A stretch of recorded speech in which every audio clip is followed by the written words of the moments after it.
From the Imperium, it's time now for...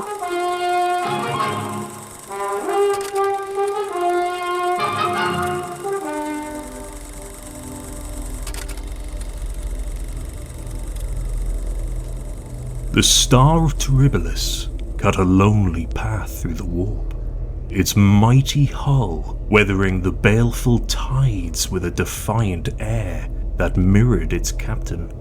Lord Captain Felix Aurelius Gildhart lounged in his command throne, a chalice of amasec in one hand and a gold-plated data slate in the other. The slate bore the mark of the Administratum, a sigil that normally promised tedium, yet today hinted at intrigue. "Gentlemen!" Gildhart exclaimed, rising in a single fluid motion. His crimson trenchcoat flared dramatically, as though it too shared his penchant for theatrics. "I bring tidings of adventure, profit, and best of all, an excuse to test our gunnery crews." Barrack, his stalwart seneschal, sighed heavily and adjusted his augmentic monocle. Another harebrained scheme, Captain? "Harebrained? Nonsense, Barrack! It's a lucrative scheme." Gildhart turned the slate towards the bridge crew, revealing a fragmentary star chart and a single, ominous line of text. "The Vault of Maelion calls to those who dare." Sounds cursed, muttered one of the junior helmsmen. The man earned a sharp glare from Barrack. "Everything worth chasing is cursed, lad." Barrack growled. "That's the nature of the rogue trader's lot." "Precisely!" Gildhart declared. "And who better to chase curses than yours truly? Now, plot a course for the Maelion Drift and warm up those weapon batteries. We'll either find treasure, trouble, or most likely, both." The journey to the Maelion Drift took days, the warp behaving uncharacteristically benevolent. Even so, the crew whispered of strange dreams, visions of a vast labyrinthine structure filled with shadowy figures and the sound of distant, ethereal chanting. Gildhart dismissed such tales with his usual bravado, though Barrack noted the captain's hand drifting more frequently to the hilt of his power rapier. When the Star of Terribilis finally breached real space, the Maelion Drift revealed itself in all its unsettling majesty.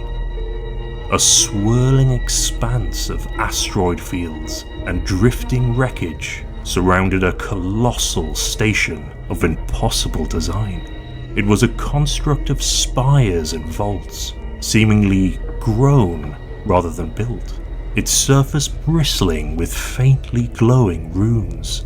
"Magnificent, isn't it?" Gildhart said, leaning over the command lectern. "A fitting prize for a man of my caliber." "Or fitting tomb," Barrack muttered under his breath. The rogue trader's boarding party descended upon the station with characteristic pomp. Gildhart led the way, his red trenchcoat a beacon of confidence amid the grim visages of his voidsmen and armsmen.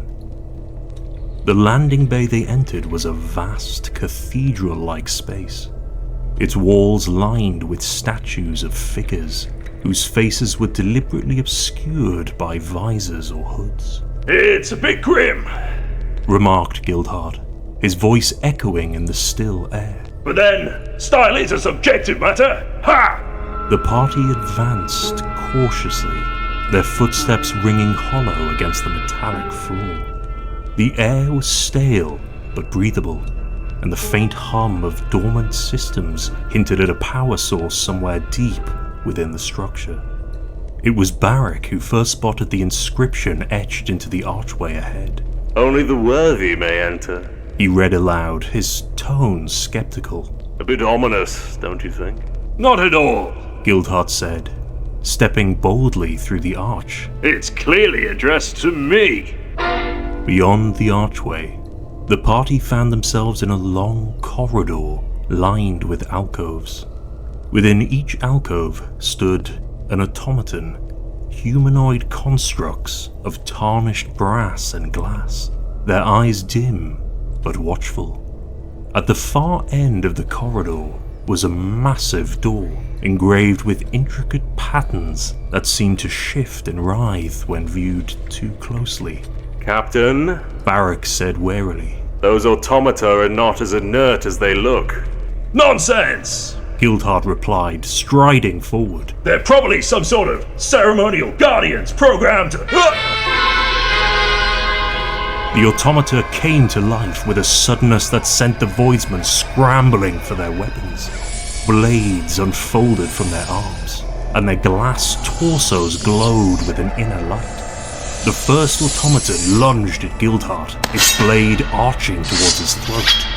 With the reflexes of a man accustomed to far too many duels, Gildhart drew his rapier and parried the strike in one fluid motion. Aha! At last! He cried, his grin broadening. And I was beginning to worry this place would be dull! The corridor erupted into chaos as the automata surged forward. The voidsmen fired their lasguns, the corridor flashing with bursts of red light.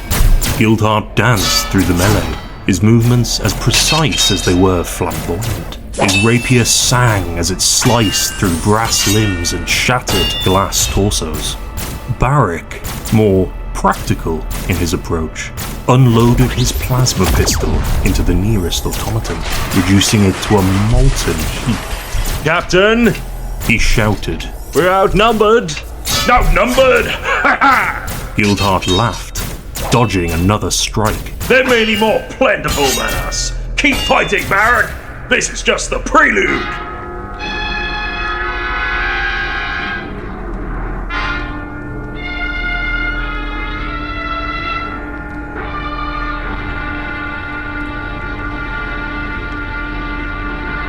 Eventually, the automata lay in smouldering ruins, their broken forms littering the corridor.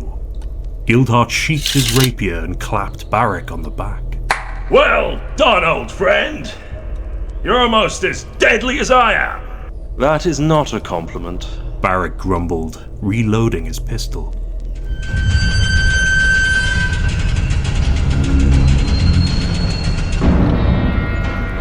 The massive door at the end of the corridor creaked open, revealing a vast chamber beyond.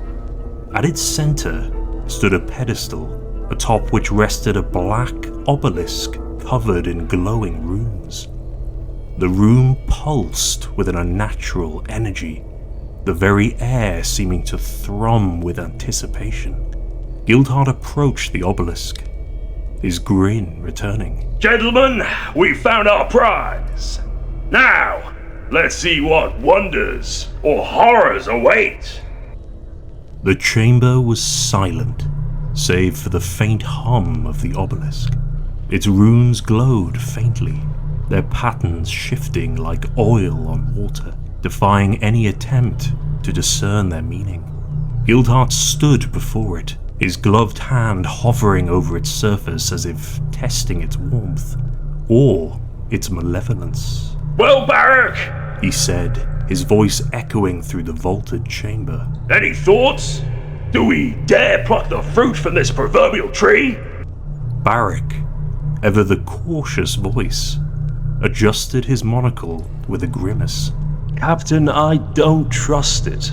The Mechanicus would probably condemn us for even breathing near such a relic. Mechanicus condemnation, ha! Gildhart scoffed. They condemn my every breath already. They've been clamoring for my head since that incident on Fornax Prime.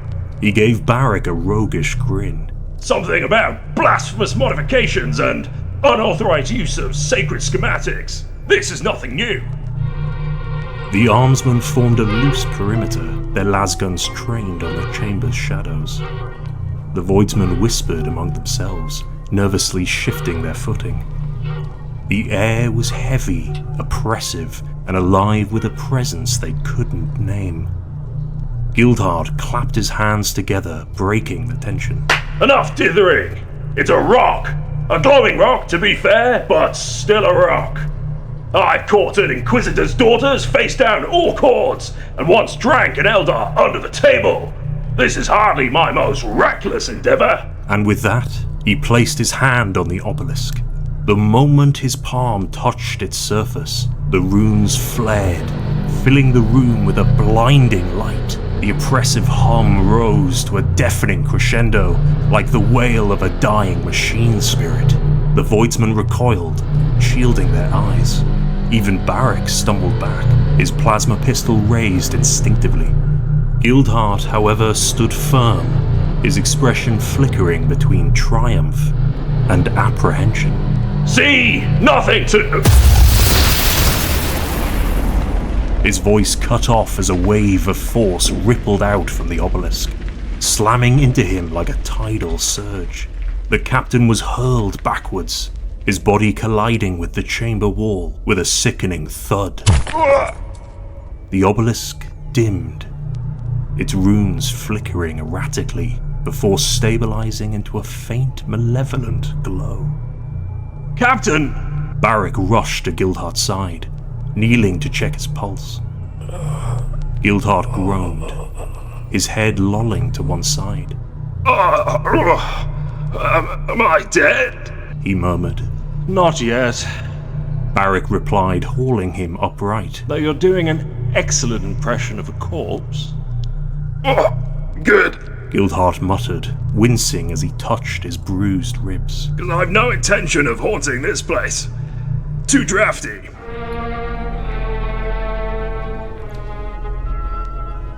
The party retreated from the obelisk, wary of further retaliation. Gildhart insisted on walking unaided, though his steps were unsteady, and his usual swagger was noticeably diminished. Barak kept a close eye on him, noting the pale sheen of sweat on his brow and the tremor in his hands. Captain, we should leave. Barak said. Whatever that thing is, it's clearly not meant for mortal hands. Leave?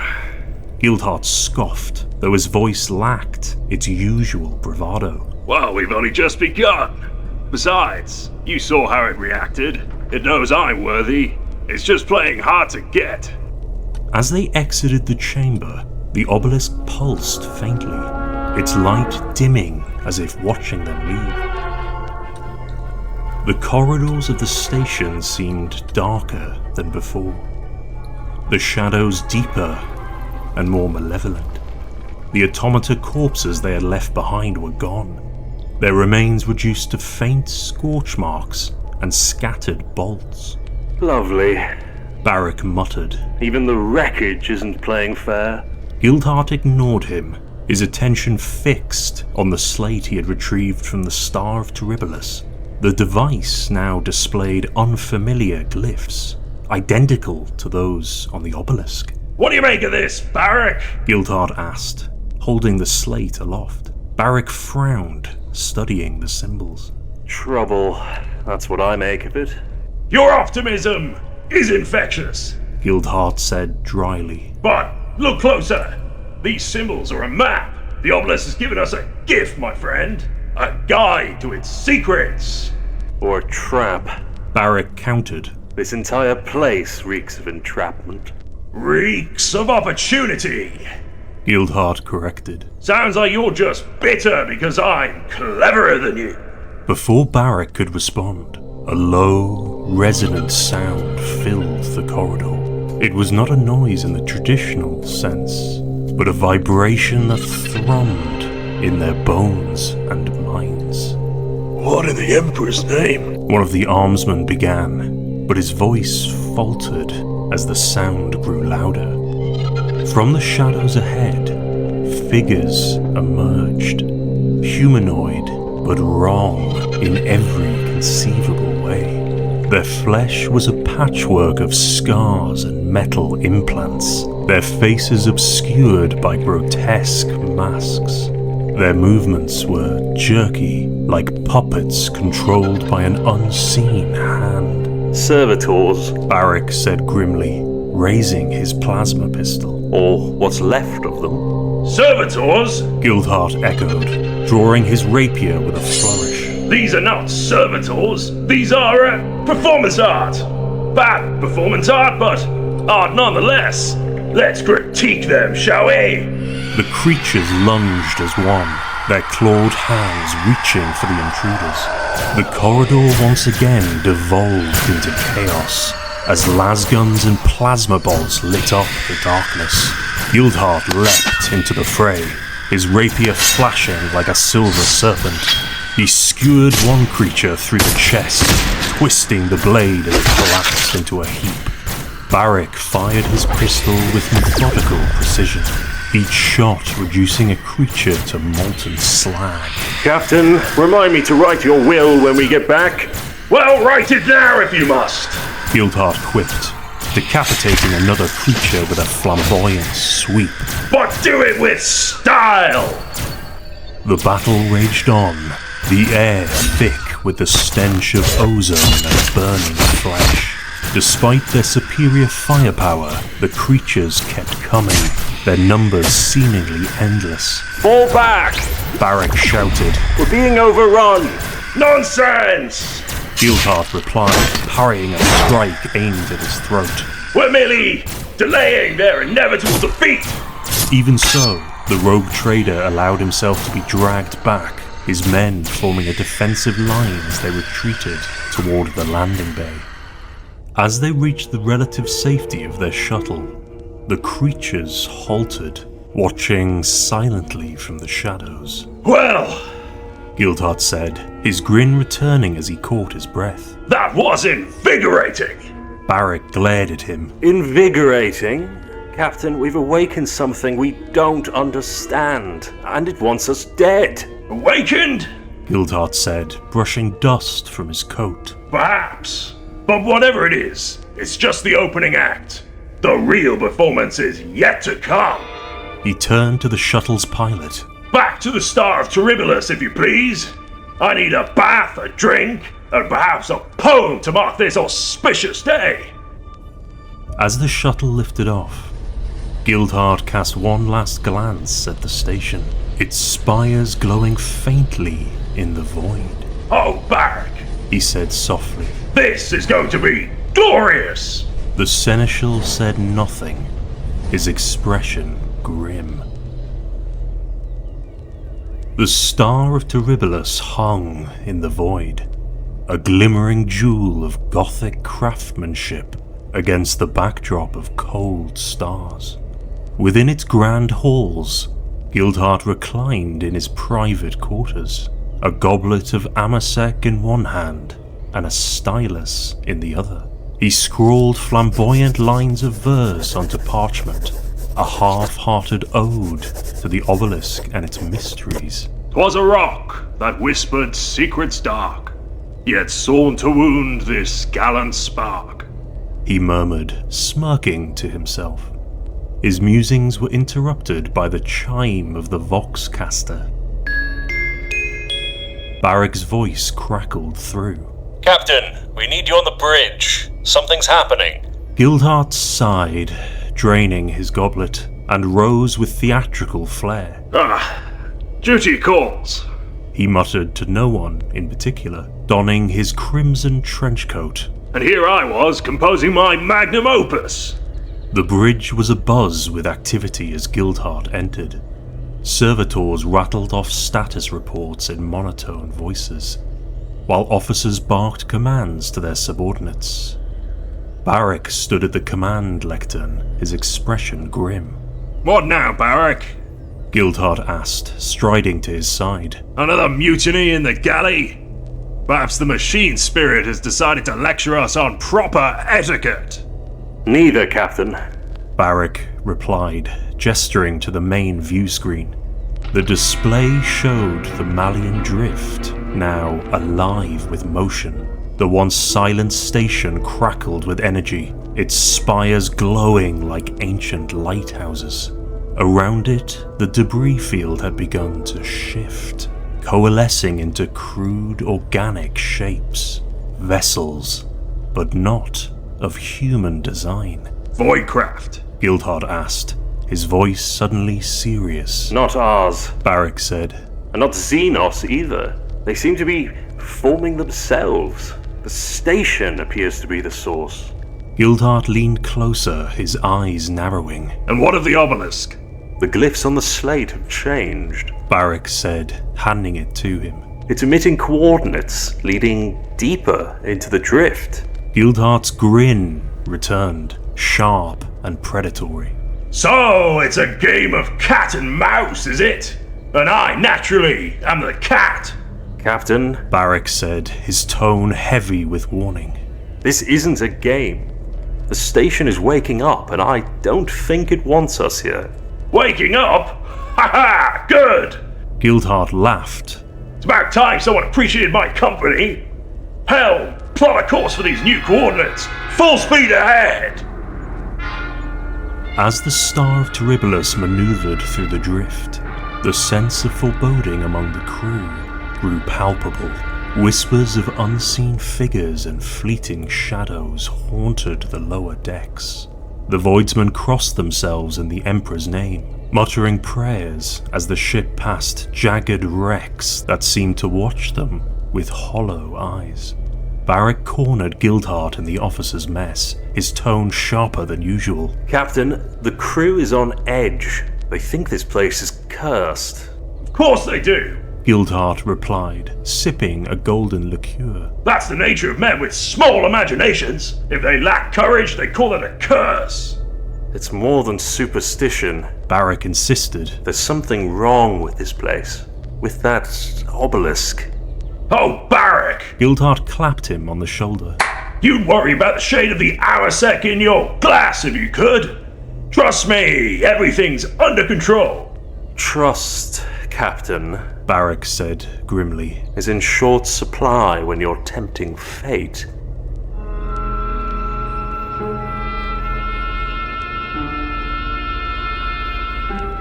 The coordinates led to a second station, smaller but no less alien in design.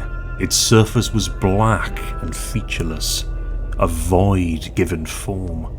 The ship's Auspex arrays struggled to get a clear reading, as though the structure defied comprehension. Another treasure trove! Gildhart declared as he surveyed the structure from the bridge. And this time I shall be more considerate in my approach. Considerate? Barak asked, arching an eyebrow.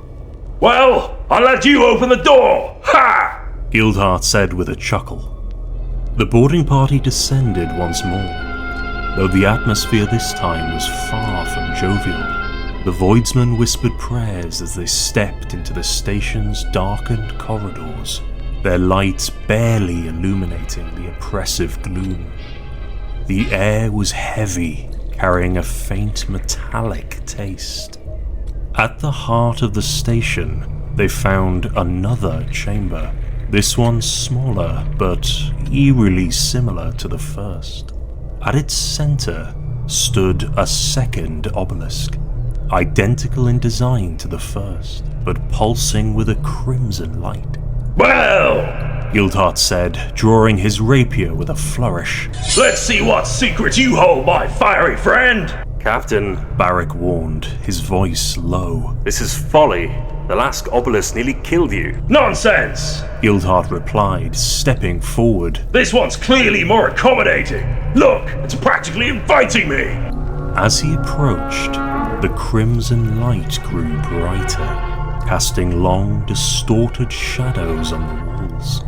Gildhart reached out, his hand trembling slightly, a fact he chose to ignore. The moment his fingers brushed the obelisk, a wave of crimson light exploded outward, engulfing the chamber.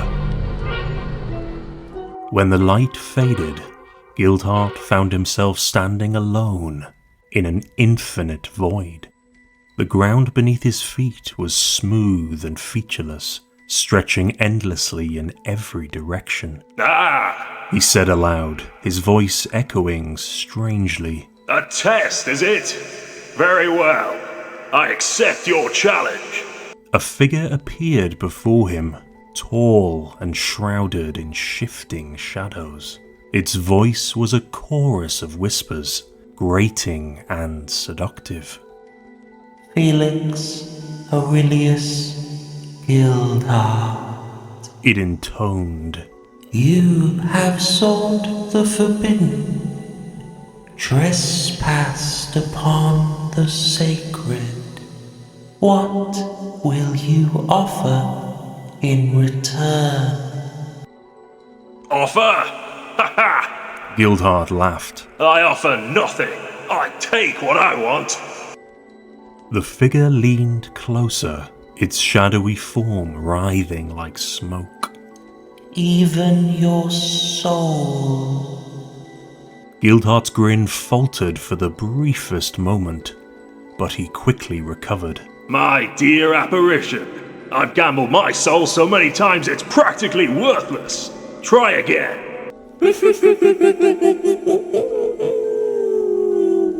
The figure's laughter echoed through the void, a sound both chilling and mocking. Then let us see how you fare without it. The void dissolved, and Gildhart awoke on the chamber floor, gasping for breath.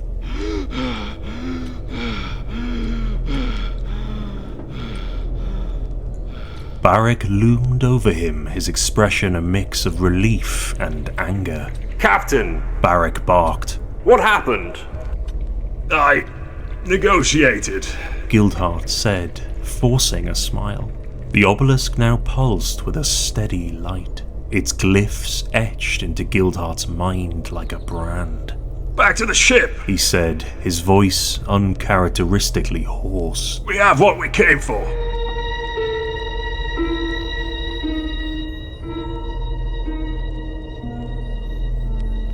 The Star of Terribilis prowled towards the Nexus station, its sleek hull cutting through the void like a predatory beast.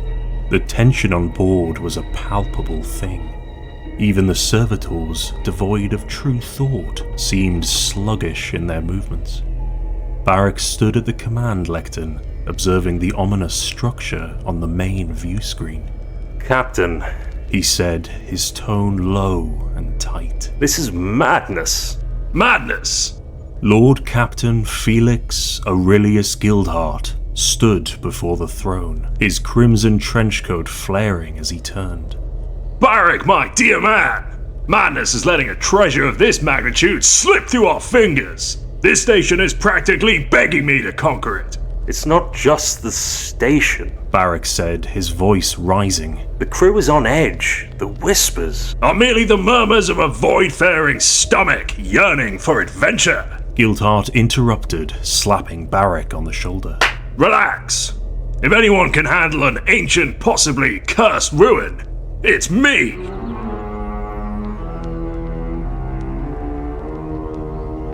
The boarding party stepped onto the station's landing bay, their boots echoing hollowly. The air was thick with an invisible weight, pressing down on the voidsman's spirits. Barak stayed close to Gildhart, his plasma pistol drawn and his eyes scanning every shadow. Curse thing.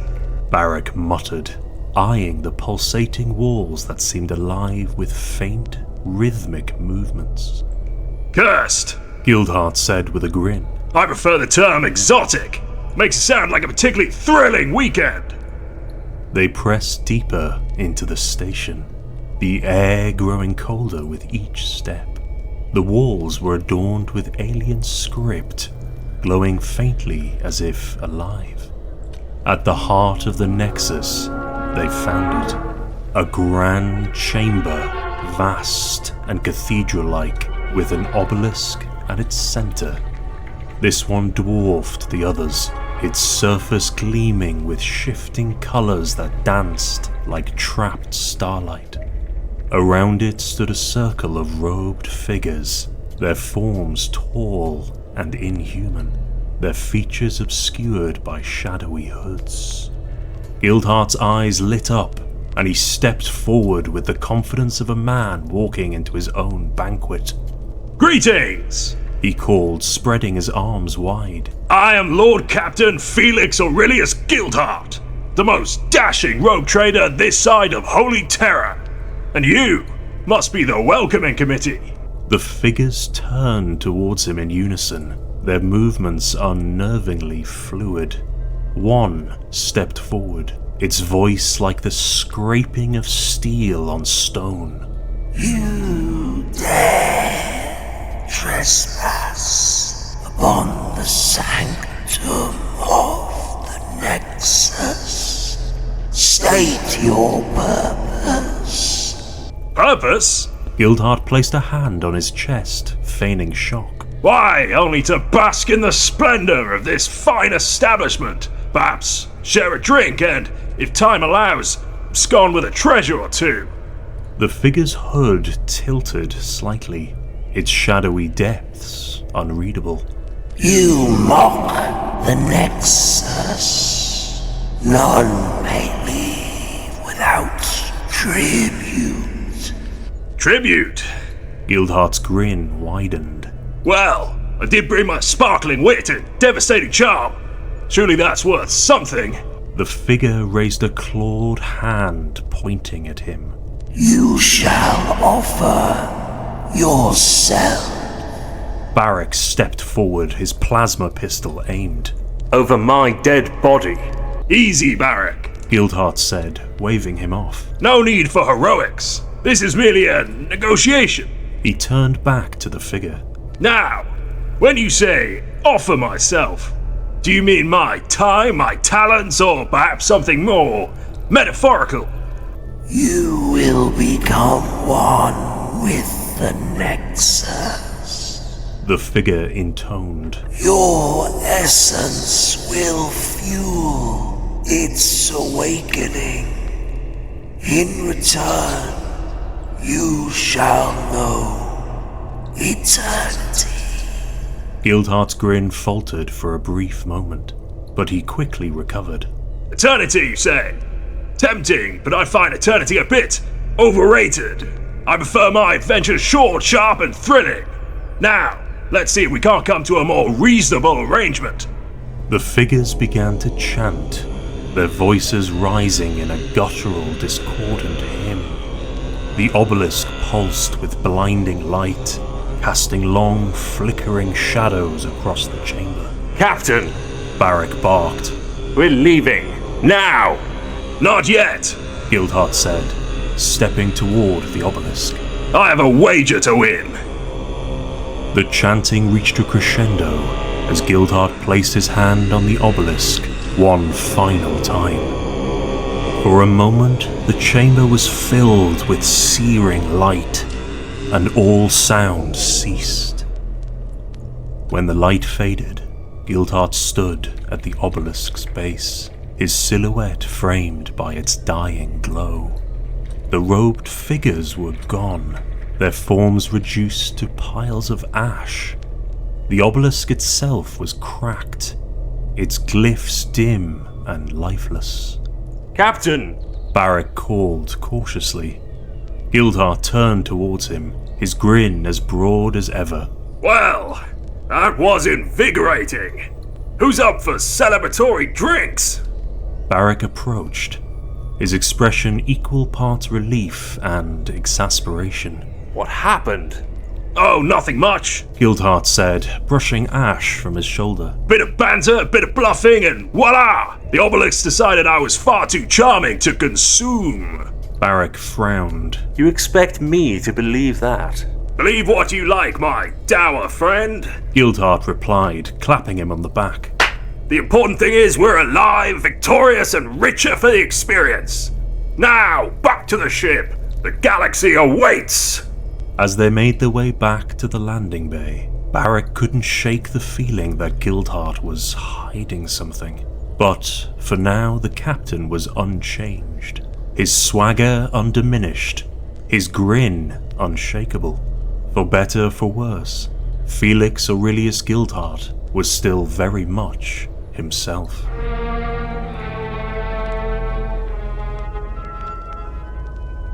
As the Star of Terribilis retreated from the Nexus station, its engines roared with renewed vigor.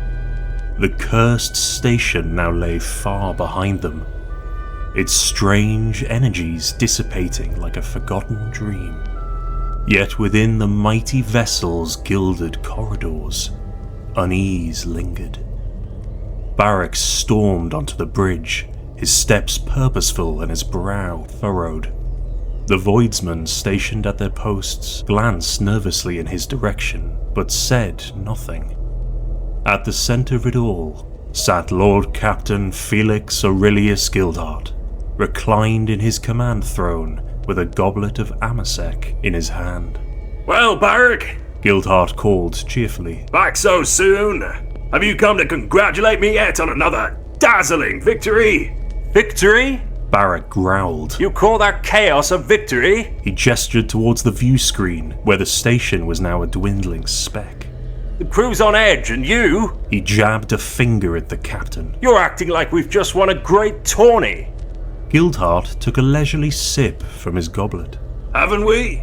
He said, setting it down with a flourish. The obelisk is silenced, the station is ours for the taking, if we ever fancy another visit, and no one died.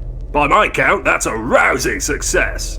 Barak stepped closer, lowering his voice. You touched the obelisk, Captain.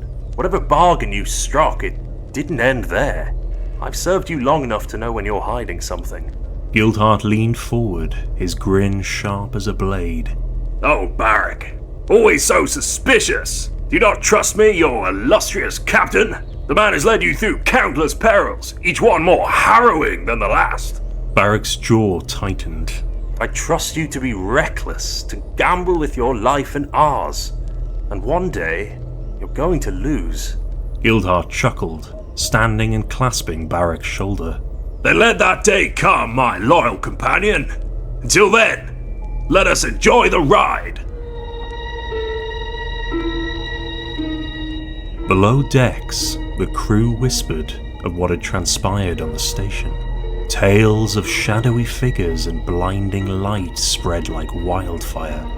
Some swore they'd heard the captain laughing amidst the chaos, his voice unshaken by the horrors around him.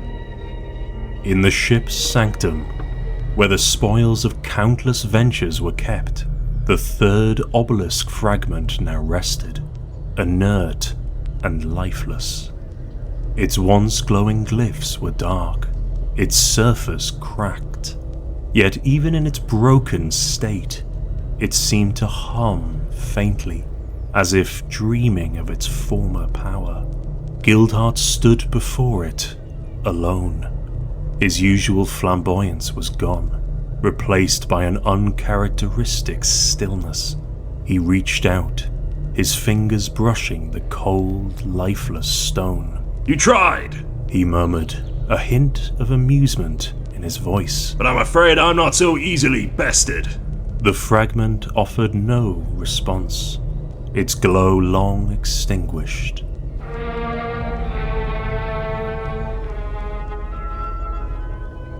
Back on the bridge, Barak watched as the Star of Terribilis emerged from the Maelion Drift, the cursed expanse falling behind them like a fading nightmare.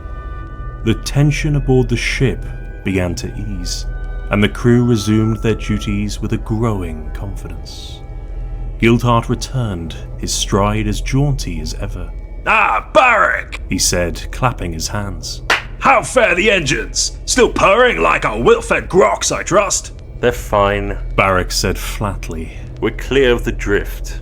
Marvellous, Gildhart said, throwing himself into his throne. Set a course for the Drusian marches. I hear there's a pleasure world there in need of some expert consultation. Ha! Barak raised an eyebrow. A pleasure world? Really? Gildhart grinned. Why not? We've earned a bit of revelry, don't you think? Besides, I hear the governor's daughter is quite the conversationalist. As the ship adjusted its heading, Gildhart leaned back, his expression momentarily thoughtful. Barak, he said, his voice quieter. You ever wonder if all this... He gestured vaguely at the view screen and the stars beyond. If it's all just one grand game. Barrick regarded him carefully. If it is, Captain, I think you're playing with a loaded deck. Gildhart laughed, a rich, booming sound that filled the bridge. Ha ha ha! Aren't I always?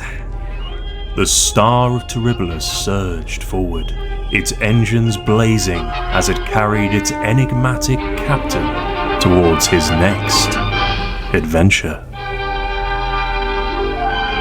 The end.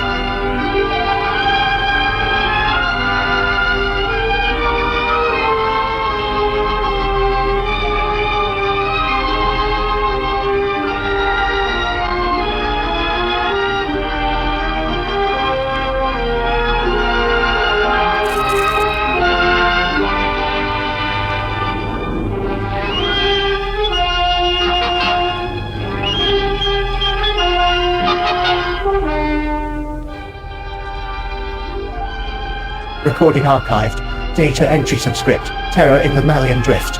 User engagement protocols activated. Input required. Initiate like, execute subscribe, or vocalize commendation in the commentary channel. Compliance increases algorithmic reach. Thank you for watching. The Emperor protects.